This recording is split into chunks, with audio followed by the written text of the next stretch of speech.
फर्जी मुकदमे उत्पीड़न लगातार बढ़े हैं, लगातार लोग मारे जा रहे हैं।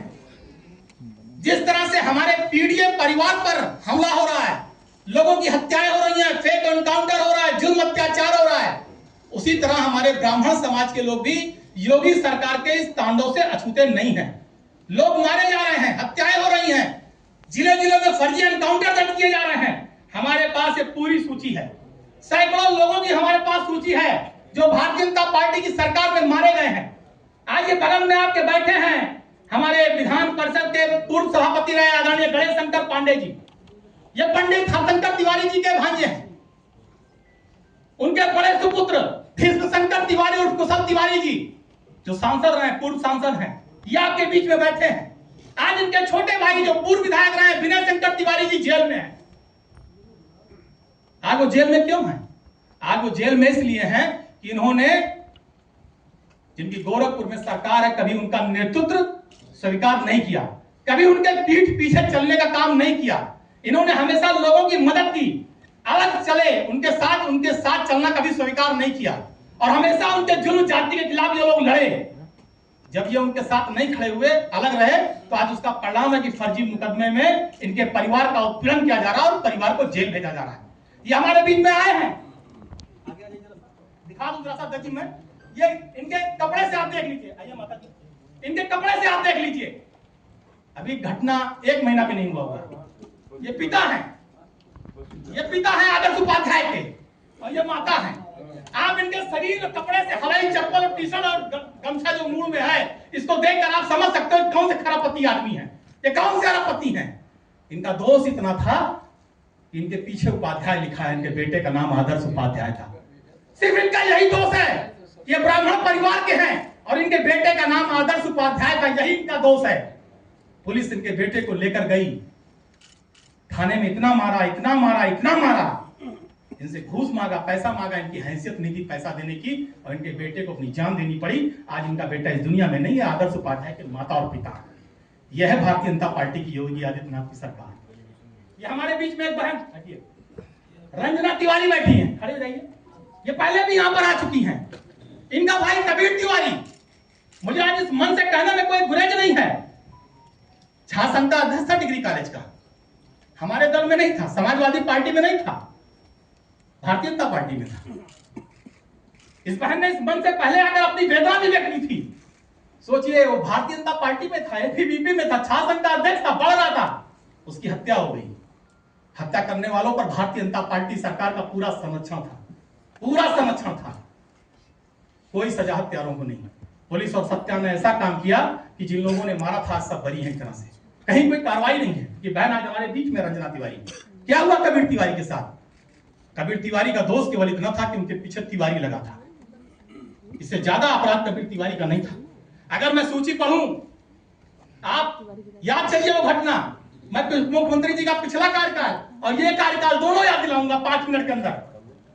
पहले कार्यकाल में क्या हुआ था आपको याद होगा, रविकांत त्रिपाठी बांदा की घटना, वो व्यापारी, घूस किसने मांगा था? योगी साहब के कप्तान ने घूस मांगा था। अगर पैसा नहीं दिया तो उसको हत्या हो गई, उसको अपनी जान गंवानी पड़ी। पाटीदार के ऊपर कौन सी कार्रवाई हुई, कितने दिन बाद कार्रवाई हुई, क्या कार्रवाई हुई?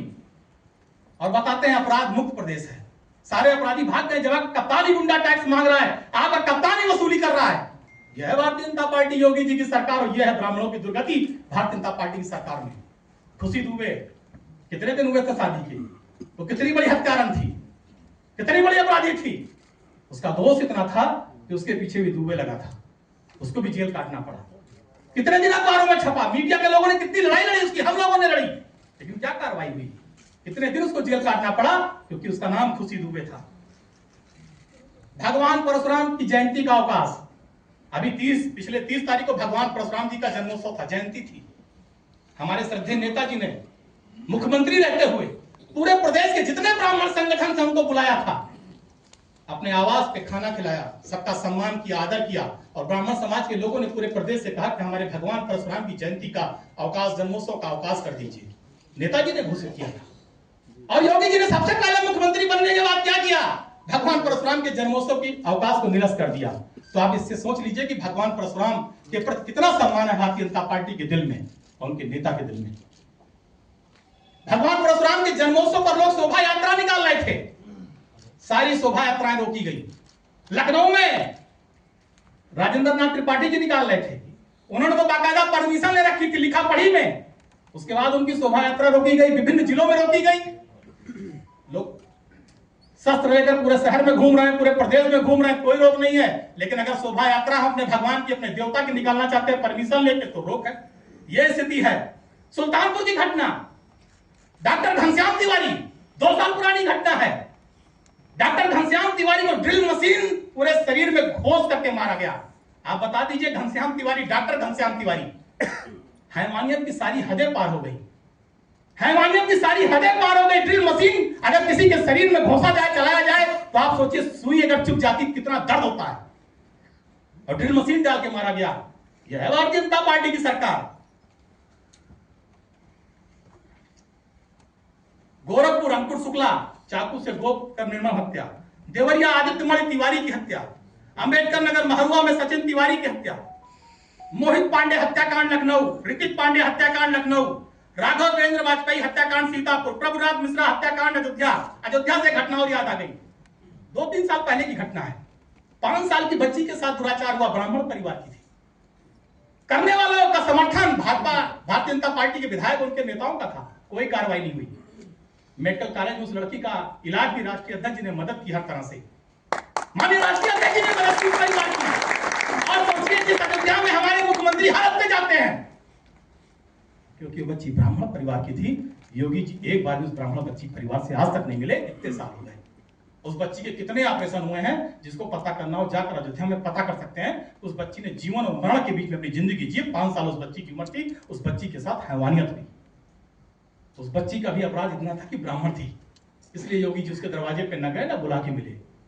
यह है भारतीय जनता पार्टी की सरकार। विवेक तिवारी हत्याकांड यह लखनऊ में हुआ था। निपेंद्र मिश्रा जी पूर्व विधायक लखीमपुर हत्याकांड, विशाल दुबे गोरखपुर, सलम मणि त्रिपाठी उन्नाव, प्रमोद मिश्रा अमेठी, सतीश मिश्रा आगरा, एहसन मिश्रा प्रयागराज, शिशिर त्रिपाठी लखनऊ, बालकृष्ण तिवारी फतेहपुर। बहुत लंबी सूची है, 5-6 पन्नों की, मैं सब नहीं पढ़ना चाहता। लेकिन आप सोचिए कि यह भारतीय जनता पार्टी की सरकार में यह स्थिति है ब्राह्मण समाज के लोगों की। और जो लोग आज बैठे हैं, जो लोग आज कुर्सी पर बैठे हैं भारतीय जनता पार्टी की सरकार में, ब्राह्मण समाज के, जो अपने आप को ब्राह्मण समाज का बहुत बड़ा लंबरदार समझते हैं, मैं उनके बारे में सिर्फ एक लाइन में बताना चाहता हूं। मैंने पहले भी इस मन से कहा था कि एक जंगल था, जंगल का राजा शेर था। लोगों ने शेर को हटा करके कहा बहुत दिन से राजा शेर है, बंदर को बना दो। बंदर को लोगों ने उस जंगल का राजा बना दिया। दूसरे दिन क्या हुआ, शेर एक बकरी को पकड़ ले गया। तो उस बकरी के खानदान वाले आए राजा बंदर के पास और कहने लगे कि हमारी बकरी को पकड़ ले गया राजा, शेर पकड़ ले गया, चलिए छुड़वाइए। तो बंदर कभी उस जाली पे कूदे, कभी उस जाली पे कूदे, 10-15 मिनट कूदता रहा। फिर बकरी के खानदान वालों ने कहा अरे चलिए, शेर हमारी बकरी को पकड़ ले गया, खा लेगा। तो बंदर ने क्या कहा, बंदर ने कहा भाई देखो, शेर खा ले चाहे जो करे, हमारी उछल कूद में कोई कमी हो तो बताओ। तो जो भाजपा में आज भारतीय जनता पार्टी के नेता, उनकी वही दशा है, उनके उछल कूद में कोई कमी नहीं है, लेकिन अपने समाज की हत्या पर, समाज के फर्जी मुकदमे पर, समाज में जो घटना होती है उस पर उनके मुंह से आवाज नहीं निकलती, वो कोई कार्रवाई नहीं कर सकते, केवल घड़ियाली आंसू बहाने का काम करते हैं। मैं चाहता हूं अपनी बात को आगे बढ़ाते हुए कि हम सुमित ओझा, ये हमारे बीच में लखनऊ विश्वविद्यालय की पूर्व उपाध्यक्ष रही रंजना वाजपेयी जिनका भतीजा था। सुमित ओझा की हत्या हुई इसी लखनऊ में हुई थी। ये खड़ी है बैठी हमारी रंजना वाजपेयी जी, अल्पना वाजपेयी, ये हमारे लखनऊ विश्वविद्यालय छात्र संघ की उपाध्यक्ष रही हैं। डॉक्टर नीरज जैन इनके पति हैं, वो भी लखनऊ विश्वविद्यालय छात्र संघ के अध्यक्ष रहे हैं। आप सोचिए कौन सी कार्रवाई हो रही है। पता नहीं कितने दिन ये दौड़ी अपने भतीजे के न्याय के लिए, कोई न्याय नहीं मिला। मैं चाहता हूं कि आदरणीय कुशल तिवारी जी, भीष्म शंकर तिवारी और कुशल तिवारी जो पंडित हरशंकर तिवारी जी के ज्येष्ठ पुत्र हैं, खलीलाबाद से सांसद रहे हैं, वहां और अपनी बात को रखें। आदरणीय भीष्म शंकर तिवारी, कुशल तिवारी।